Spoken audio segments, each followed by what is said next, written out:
Meaning of ingrown. Ingrown. Ingrown. Ingrown. Ingrown.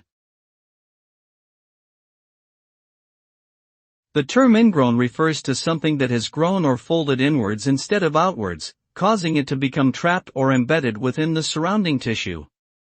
This term is often used to describe a common skin condition known as an ingrown hair, in which a hair curls back or grows sideways into the skin instead of growing straight out.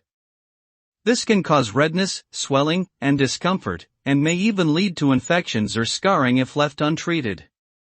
In other contexts, ingrown can refer to anything that has become twisted or turned inwards, leading to complications or negative consequences.